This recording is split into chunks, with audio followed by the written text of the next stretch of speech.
And the tough part is our clients don't see all this, right? They talk to us a couple times a month, maybe, depends on the services, but we're having internal meetings, emails, text messages, like all this stuff about what we're running for them.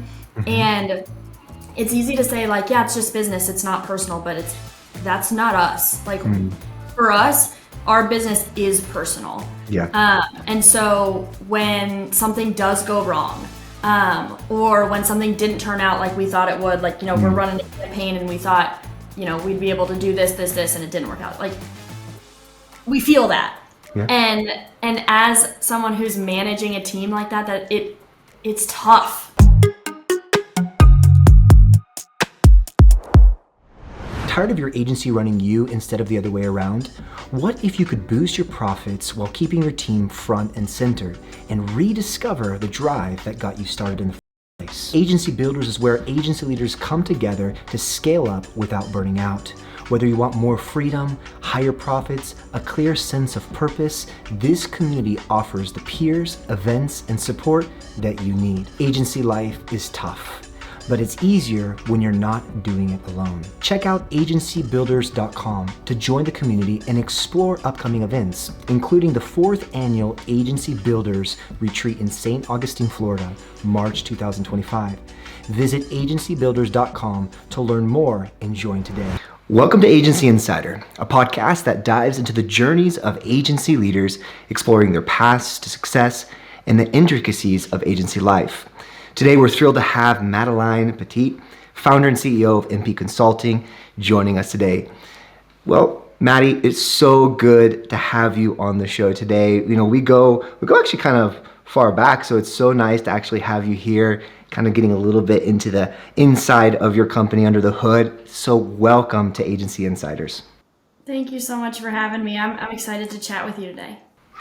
Well, we are going to be talking about a few things here. Now, we were just before the call, we were kind of talking about the importance of connecting with different agencies and hearing their stories and how they do different things. And for me, we've been working with Maddie for a while now on a few different initiatives, and it's just been really exciting to see, your growth, seeing what you're doing within your company. And I know there's a lot of agencies out there today that may be asking the same question: how do I get where Maddie's at? How do I get to where I want to go? And how can I make this happen today? How can I get started doing my agency? Or maybe there's people out there that have been doing this for a while now, feeling like, should I keep going? Because we all know, Maddie, I'm sure we'll kind of cover this today, it's not easy. It's not easy to run a company. It's not easy to run an agency. You're dealing with so many factors, especially in this advancement of the digital age. This digital landscape is getting more and more difficult.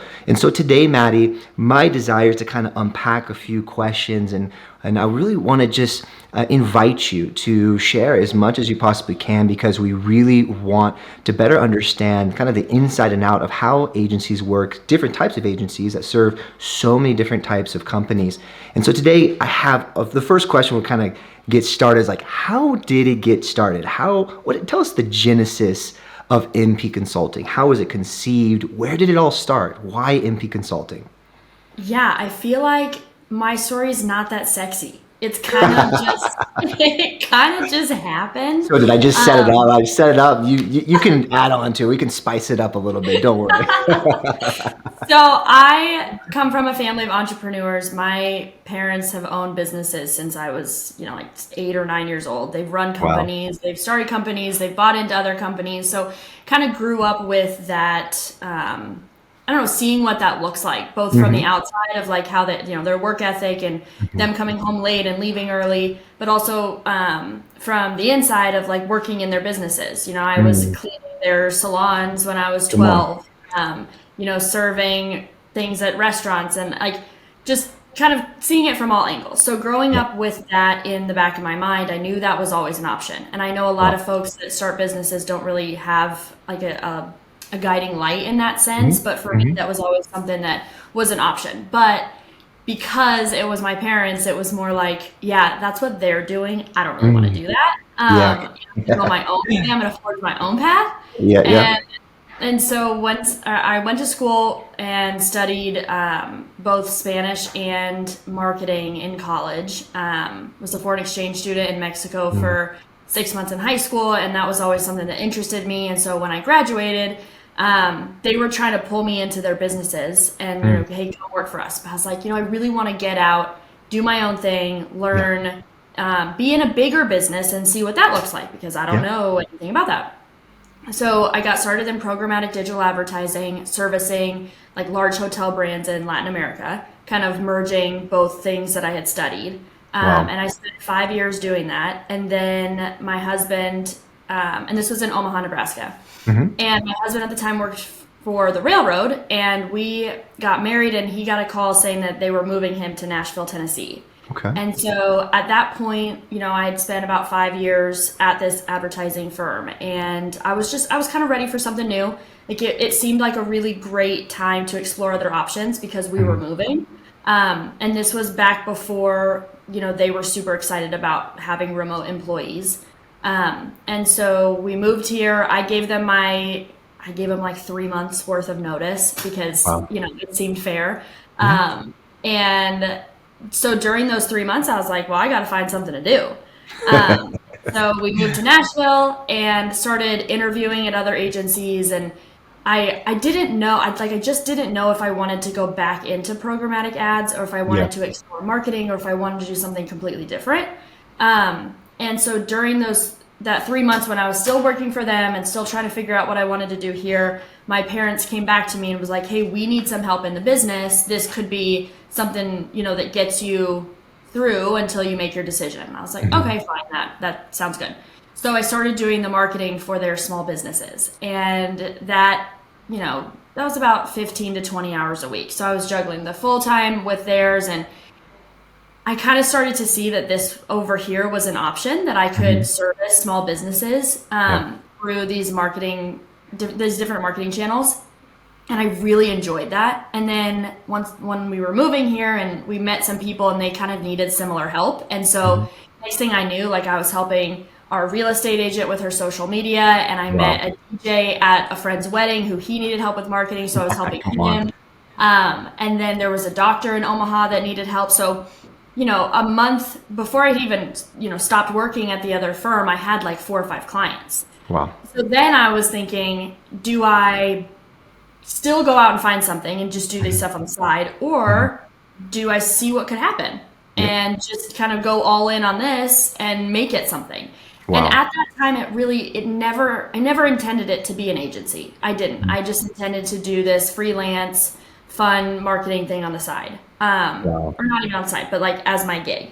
Yeah. And I just kept getting more clients, and they Wow. were kept referring to me, and I kept meeting people, through networking events and through just chatting with people. And it really did seem like there was a need for help for small businesses, to help them in an affordable way, being very Yes. transparent, I love it. about what we can do, what we can't do, and how we can help them. And so that was kind of my pitch. Hmm. So a couple months in, I gave this thing that I was doing a name, and I registered it. I filled out all the legal paperwork, and it became MP Consulting. And Wow. it's funny because at the beginning, the name comes from my maiden name and my married name, so it's Hmm. Mahalik Poteat Consulting. Because my mom she was kind of she was involved at that point. She was like, I think this is really cool. I'll help you out. I'll go do all your selling. Well, 4 or 5 months in, I was like, Ma, you're not really doing anything for me. Oh no. Oh, Did you're you give him out. on the boot? Oh no. But she's still like, I don't have a board of advisors, but if I did, she would be on it. She's still, I keep her super close. She's That's so good. an amazing entrepreneurial woman, but she's got so much on her plate. But anyway, so that's kind of where the name came from. And again, it's not sexy. I just threw it together and just decided that if I was gonna bet on anybody, I'm gonna, bet on myself and see what I Come could on. do. I love And that. that I was love that. about 5.5 years ago. And now we're at 5 full-time employees, about 10 part-time employees slash contractors. That's And we're incredible. servicing roughly 80 small business clients. That is incredible. Okay, that may not be sexy, but that's definitely inspiring. Small and humble beginnings. Look at where you're at now. And that kind of actually brings me to my next question. Like, what was that thing that took you to the next level? We can split that up. Let's first start. What was the thing that took you as a founder and a CEO to the next level individually? And then the other question is kind of how did that take your business to the next level? Like the people that are working with you, like what was it that got you to 80 and maybe one day more than that? I'm assuming you want way more than that, but like how did you break that cap? How did you go So to the next level? yeah, I think the biggest part for me was in the beginning of those first like 5 to 6 months after I had given, the business a name, was Mm, really looking at this like a business as yeah, opposed to looking at it like a freelance job. so good. And once I made that shift, I became the CEO. Instead of just the Yeah, founder, instead of just the marketing mindset change. manager Yeah, within the business, I really did become the CEO. And then once I was out talking to people, again, that shift helped me drive those conversations in a it's way good. that was like, hey, I'm not just this one person behind a desk doing this for fun. Like this is a career. We are legit. Yeah, Here's all of our case studies. Here's our examples. And it was just kind of making that change in how I spoke about our business. that's good. Um, That's good. Again, the transparency piece has always been very important to me. And I never wanted to give folks the perception that we were bigger than we were, but Mm, I did start thinking of that of myself. I was like, wow.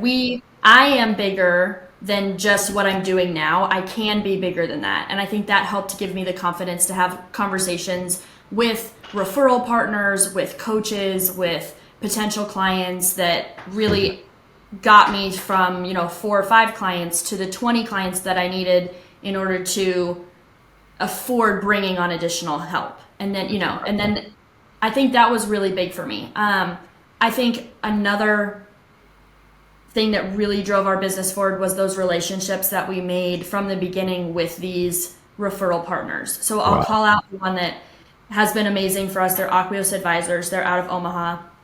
I got hooked up with them very early on, and creating those deep relationships with a business that can refer business to you Yes. consistently has really, really helped us. And I think finding more of those will help us grow even more. Yeah. But that was another thing that took our business to the next level. And then I think the third, just thinking back on it, is hiring that first person. Um, That's and always the step, right? The first always, person, and it's the scariest step guinea in the pig. world because it's like, okay, this is legit. I'm now responsible for feeding someone. Like Yeah. their livelihood is in my hands. Like Yeah. I try not to think about that too much. Because I yeah, try then to you're like, oh my gosh, focus. it's Friday. I gotta like it starts the Yeah, chills. Man. yeah. I try to focus on the business, but it's true. Yeah. And so once we made that decision to again make the investment and Mm, take that risk, it opened up more possibilities. come on. Wow. I want to kind of go back to what you had mentioned. I really wanted to highlight that in regards to the businesses that refer you, that are referring you in what you guys are doing. Like kind of help other agency owners understand how important that is, and what do you do? I can. What do you do? I don't want to just give examples that I do, but what do you do to nurture that? Okay, you've had a relationship with them for a while now. They're referring you. Like, what is it that you do to have that continuous relationship with them? Because they're going to be continually feeding more and more people to your company. Yeah. I think keeping them really close and keeping them involved in the relationship past just the referral piece is important. So Mm, Aquios is the one that comes to mind first because they're our best referral partner. They're mhm, just great people in general, and mhm. they're in Omaha, Nebraska. So anytime we get a chance to get together, like it's That's so good. harder now that we're Yeah. here in Nashville, but trying to keep them as close as possible, seeing them when they're in town, reaching out, checking in. But I That's think good. it's so. if you find a really great referral partner and they're pushing business to you, it's because they're also invested in that That's business's good. growth. There it is. Yep. And so keeping them informed along the way, looping them in with questions, I think that goes a long ways. So anytime we're struggling with a client that they sent us, we want to let them know. It's like, hey, we're dealing with this right now. Can you give us any insight into how we should handle this? Or is there anything going on in the back end that you guys are working on with them that we might not know? Because That's so a lot good. of times with our clients, we're just touching a very small piece of their business. We might just be handling their website maintenance, or we might just be handling their social media management. And there's so much more to a business than that. And Yeah. all of that can affect that small piece, but we don't really have visibility. So keeping them close in that regard has been, I think, beneficial. I absolutely love that. And relationships is everything. I think that's what I've always really respected about you from day one. I actually remember the first time that we talked. I was in Brazil.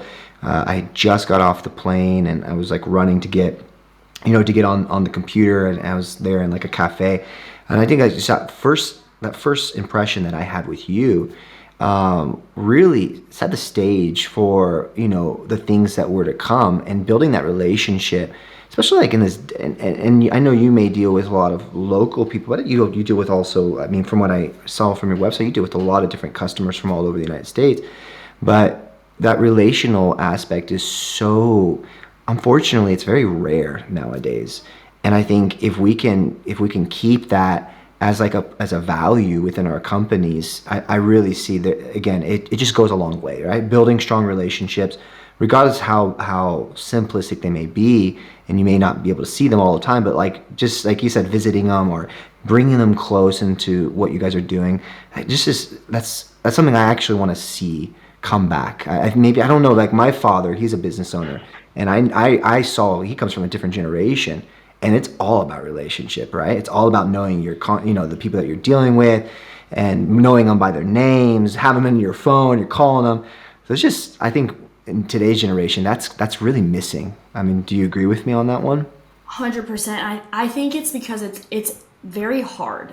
So for us, our model is affordable marketing solutions for small businesses. And so in order to keep us affordable, we play a quantity game. Like our Come on. quality is super, super high, but we find the most efficient ways to do things so that we Yes. can do more of them for you so that we can still make money as an agency. Yeah. And because of that, all of our teammates' plates are very full. So it's hard to carve out an hour to take someone to lunch, or carve out 20 minutes when your client's calling you and you didn't have anything scheduled and you're Yeah. working on something else that's high priority. So Yeah. all of Yeah. that is just very hard. And it's funny that you bring this up, because we really, in the last couple of months, I've taken a very close look at the relationships that we've built with our clients, and I have noticed that we've put them on the back burner. Like we've put our personal relationships with clients behind so that we could keep moving forward with their growth of their business and bringing on additional clients. And so a couple months back, I went to the team and I said, hey, look, it doesn't matter if things are going well or bad, or you haven't talked to these people in a while, or we only run one like little service for them, or maybe we haven't talked to them. We need to reach out to these people, and we need to schedule time to just hang out. Come And on. That's so good. it doesn't need to be anything business related. Like it shouldn't be business related. So It good. should just be getting coffee, grabbing dinner, whatever. And so over the past 2 months, we've scheduled that with all of our local clients, and we've made it a priority. And it's just, it feels so good. You just walk away from those, and you're like, not only did we learn more, and now we're better prepared and equipped to service you as a business, but now we're closer and we're stickier, so that when bad times do come, or we do make a mistake, or Yeah. you have to cut budgets, Yeah. it's harder for you to do that. Like you Yeah. give us the benefit of the doubt when something goes wrong, or you give us the opportunity to consult when you don't have enough money to keep running. Because Yep. that's the tough part is within marketing in general, it typically is one of the first things that you cut. Yes. And so the stickier we can make ourselves, the deeper our relationships with our clients So and even the good. referral partners, the more chance we'll have to talk through those challenges and find a solution that works. That is so good. As an agency owner myself, I've realized that the importance of letting the customer know that, like you said, that this proximity and relationship, and letting them know you're there, letting them know that you care, and even that care factor. And I was just talking with a customer literally like maybe 20 minutes before I got on this call with you, and just letting them know, like, it doesn't matter like how much. That's why I love what you guys are doing. I absolutely love it. Providing this affordable product, right, for small companies, because like sometimes they're the most forgotten people. They're like the forgotten category, right? They can be very forgotten in the sense of, if you can't afford it, then you don't have access to it. And I was talking with this customer, and I was just reminding him. I was like, look, regardless of what package you go with, regardless of what you do, we're here for you, and we want to grow with you.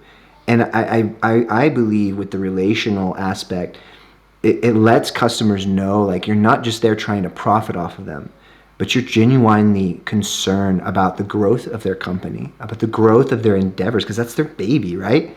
And you specifically, in what you do with marketing, you have the incredible responsibility to foster that vision in a way that other people can have access to or get to know. So relationships, man, it's a deep thing. It can be very complex. Like I said, it can be complex and deep or difficult at times. But nonetheless, I believe like those are the differentiators that really make a difference. And I'm just a plug for you. Like, again, I've worked with you in the past, and it's just from that relational perspective, that's what made it sticky. I love that. I'm actually going to take that one. I'm going to talk to our team. Like, you gotta become as sticky as possible in the best kind of way. And it is like, again, it is so hard, and like not from a time perspective, but Yeah.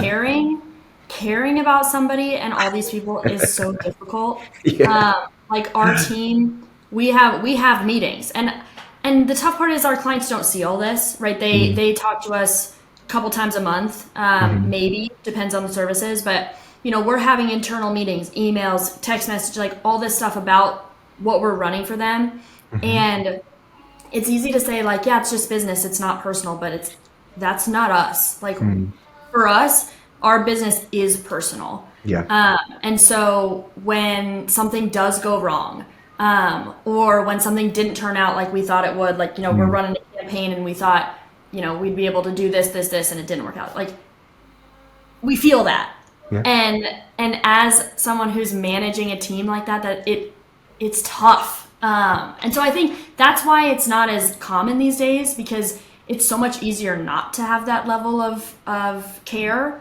So Mhm. you can just roll. It's Yeah. like, oh, sorry, that didn't work. Next, and I can move on to the next thing.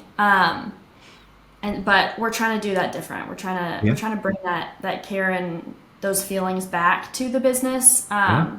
And it's also funny. We just started doing this, and because we don't, it's easy for clients to share when something goes wrong, Yeah. right? And so again, and it hurts, and we feel down. We're like, okay, guys, we gotta stay positive.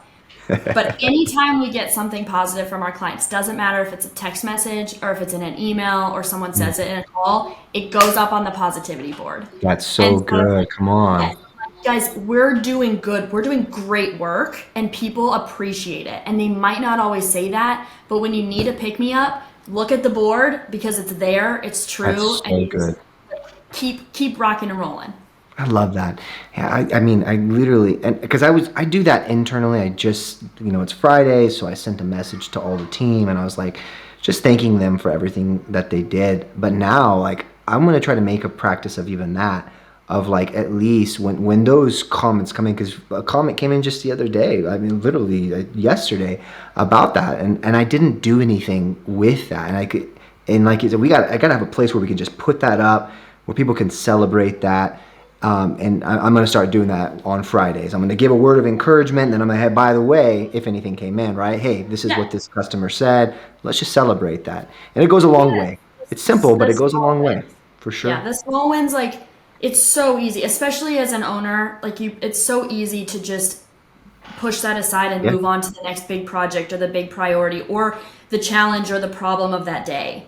And after a while, I mean, you and I both feel it. Like it's lonely, it's tiring, you're exhausted, you might get burnt out. Like imagine how your employees are feeling Yeah. when they're receiving that kind of feedback from you as the owner or them from the clients. Like I feel like those small wins are so Yeah. important to celebrate all the time. Oh yeah.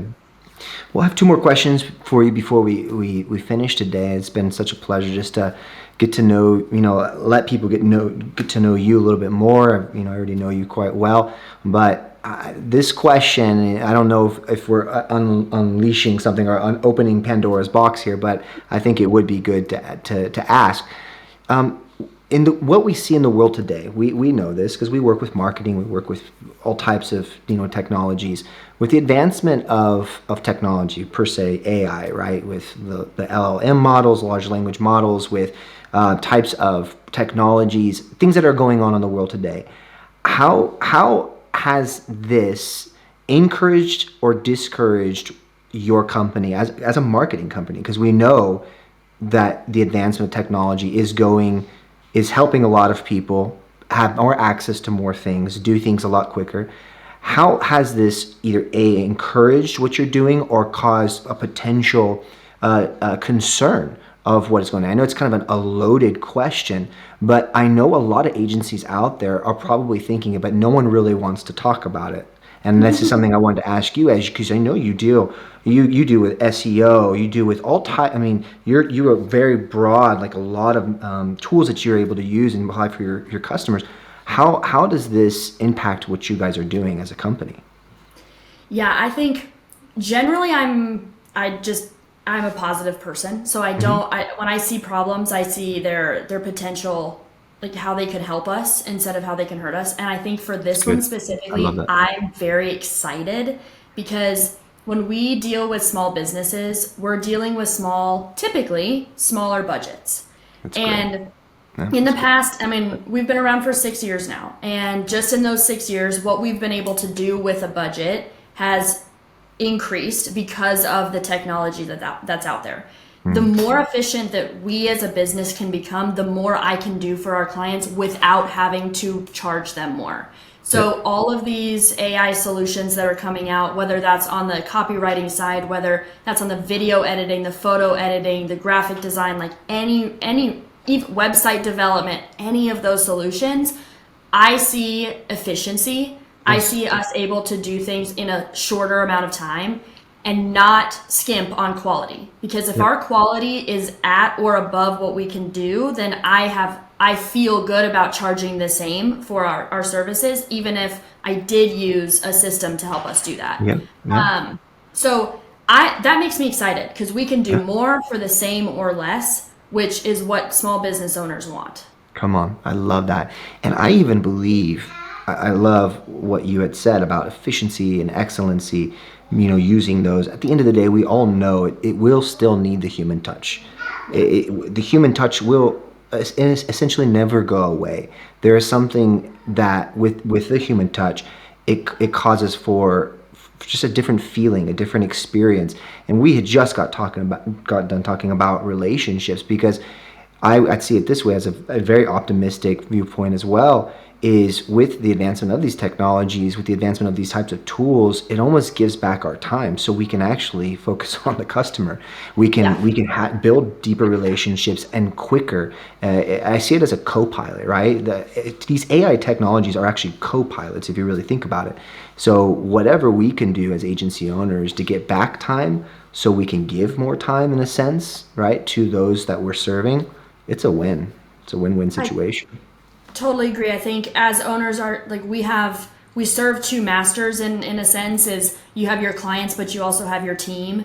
And I Mhm. think the comment that I made before about efficiencies that goes towards the clients, but most our team members, the longer we're around and the more experienced people we're able to bring in to the team, the more Mm, they are wanting to focus on larger strategy, higher that's good. value items. Love it. And so if we can use these systems to take off the manual day-to-day tasks, Hmm. then that I can give them that opportunity to do what they're wanting to do. I can provide more growth Yep. paths within the business. while still being able to afford or provide affordable solutions to our clients. So I see it as a benefit for both. And the more people that we bring into the company and the more I step away from our client work, the more I'm focused on my people. And so that I love that, because that I feel like really drives me, is when I'm able to have, sit down with a senior or a marketing manager and promote them to a senior marketing manager, and the business will thrive because of it. Like, I don't know, that gives me goosebumps. And it should. I mean, that I think is true success. I mean, yes, it's great to see profit. It's great to see the numbers changing and the accounts full. But when you're able to do also that type of work of promoting and seeing these people develop and grow and advance, and you get to have that time to do that as a business owner, like you said, it should give you goosebumps, and it should make you even more excited to do business. I mean, at the end of the day, as founders, that's what we're called to do, right? Build up people, build connections, build relationships. And I believe, as we said at the very beginning, using these types of technologies doesn't replace people, but what it does is it enhances the process. And I even told that to our team just the other day in our stand-up. I was like, guys, these tools are inevitable. They're here, right? And it's only just going to keep advancing. So don't be afraid of it. Embrace it, because this is going to also, so specifically talking to the team, this is going to also enhance your work. It's also going to give back your time. And I'm like, not just more time so we can give you even more things to do, but so that we can have a healthy work environment as well internally. Because yes, we're there to serve the customers, right? You're there, and what you're doing every single day, serving customers and doing a good job at it. But at the same time, as founders, we also have to take care of the people. You just got done saying that. Like, we want to see people to develop. So with the advancement of these types of technologies, I really see that the health of the ones that are working under this vision that we're working with, they're healthier. I think it will eventually, and maybe it's not there 100%, but I think over a compounded time, it actually creates a better working environment within our companies. Yeah, and I think that something that I found that's helped, something that we've implemented within our business that has helped everybody kind of get on board with this idea of optimizations and finding efficiencies using these pieces of technology is our profit sharing plan. We rolled this out of January of this year, so January 2024. And the profit sharing plan includes not only growing the business through upsells and through new clients, but it also has an efficiency piece. And so the more they can find efficiencies within the processes that they're using on a daily basis, or the systems that they're in, or the services that they provide, they earn more, like a higher percentage of our business's profit. So we're incentivizing that type of thought, or that type of creativity on a daily basis through that plan. So far it's been great, because at the end of the day, for small businesses, not everybody can drive an upsell. If you're heads down doing your work, you don't have time to go out and find new business. But when you are heads down in your work, you are seeing, now you can think like, yeah, I can earn a piece of this pie by finding efficiencies, by going out and researching these new pieces of technology that are using AI to do our business better. And I think that's been really helpful for everybody to be on the same page.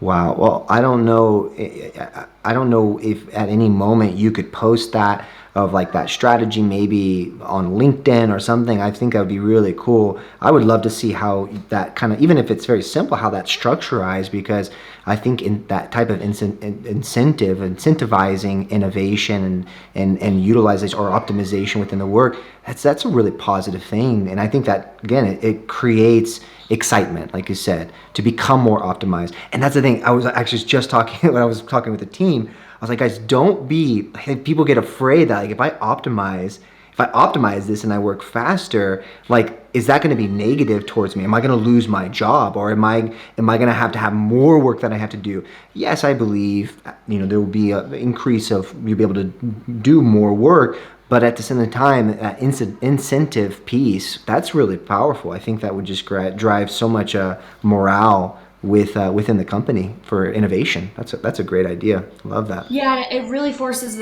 our folks to take ownership of those systems and processes, and they're not just in there working on, like, just clicking buttons and using it. They're actually thinking, like, how can I make this better? And then Once Love they that. find that and they put it down on paper, now they have like this leadership role within the team because they're the ones implementing it. They're the ones sharing it. Come So on, that's there's so just, I good. think there's a lot of elements in it that I like. It's been 11 or however many months, 10 months of this implementation of the plan. And so far I like it. Ask me again in like 6 months. You're like, don't do it, or no, keep doing Yeah. it. I'm sure it's going to be incredible. Well, let's wrap this up. Before we go, I want to know long-term goals. Where is MPP Consulting going? Where do you want to go? What's your vision for the future, especially as we're coming to the close of this year? What's the future look like for MP Consulting? I I would love to see us, be just a little bit bigger than we are. Like I have Hmm. some revenue goals that I want to hit, and I think Hmm. we're going to be able to do that within the next couple of years. Come on. But I think my vision is more of a lifestyle I love for it. my employees and for myself. As an owner right now, I am heads down 50, 60 hours a week working on Hmm. this. So we just hired someone new this past week who's going to be able to offload a lot of my client work. So I'm getting out of that. So I think my vision Congratulations. there is like, grow this thing so that I can focus on the things that I really love to do on a daily basis, and then structure it so that my people can be doing the same things, Love it. and just So good. continuing to give them the opportunity to grow. So I know I don't know if that's a cop out. I don't have like a specific place I Oh. want to get to, but I think it's all about creating the lifestyle that I'm looking for, and then like each individual employee is after. Look, I'm a huge advocate of sustainability lifestyle approach when it comes to business, especially in our type of niches. It can be really cutthroat. It can be really just go, go, go, burn it until it's done. So I think that philosophy and I think that type of vision that you have, it is not a cop out. It's sustainable, and I believe it's what more companies need to have within their site, especially those that are watching or could potentially be watching this and you're just getting started. Don't drink from the Kool-Aid thinking that you just it has to become a multi-billion dollar company. Maybe it might happen, but be practical, be objective, do the right work, build relationships, everything we just talked about today, optimize your work, and at the end of the day, make sure your people are healthy, make sure you're healthy. I think that's what real business is, in my personal opinion. So, I agree. I think happiness is what drives me. I think work should be fun. My mom always had a saying that if what was it? If work was supposed to be fun, we would call it summer camp, and you would pay me. And I was like, all right, mom, that's a I'm good gonna go build summer camp then, because that is what I'm Come after. on, Maddie. Words of wisdom from the mom that you gave the boot from the beginning. I know that I'm fired. Oh, I love it. She's worth something, I tell you. Oh man, I Yeah, guarantee so it. we're building summer camp over here. That's the vision. That's the goal. I love that, Maddie. That's a great one. Well, Maddie, how can people get a hold of you? So, our desire is that agency owners watch this, that they can maybe reach out to you, get a hold of you in some way, maybe like spar, maybe, pull some, build this relationship with one another, but also there could be potentially small business owners that come across this. And our goal is to build a platform for other agencies to get more business. And this is what we're doing. And we pride ourselves in this is what we're doing. So tell us, how can people get a hold of you, whether it'll be on LinkedIn, I don't know, and also how can people visit what you're doing if they need a service done? Yeah, I would say please email me directly. It's Maddie at mpconsultingfirm.com. Visit our website, mpconsultingfirm.com, and then that'll have lots of different examples of our work, the services that we provide, but also links to all of our social media channels that you can check out. We do. Our channels are about providing resources for small businesses, Love whether it. even if that's free resources. So definitely check that out if you're a small business, and it should give you some insight into who we are as well. Well, thank you so much, Maddie. MP Consulting, building summer camp. She's doing it right. I tell you, I've seen what you've done. I've seen your team. You guys are the real deal. And I just want to say thank you so much, so much for sharing your vision, sharing insight, sharing your heart. That is something that the world needs and business owners need every single day. So it's definitely an encouragement. It's Friday here in Finland, and It's Friday everywhere, but Friday night here in Finland. And I'll tell you what, I'm so encouraged and just so excited to hear everything that you said. And I just want to say thank you so much. No, Ryan, this has been super fun. This conversation was awesome. So I appreciate just your time and the invite to come on board. You're welcome. Thank you so much. Bye-bye. Bye.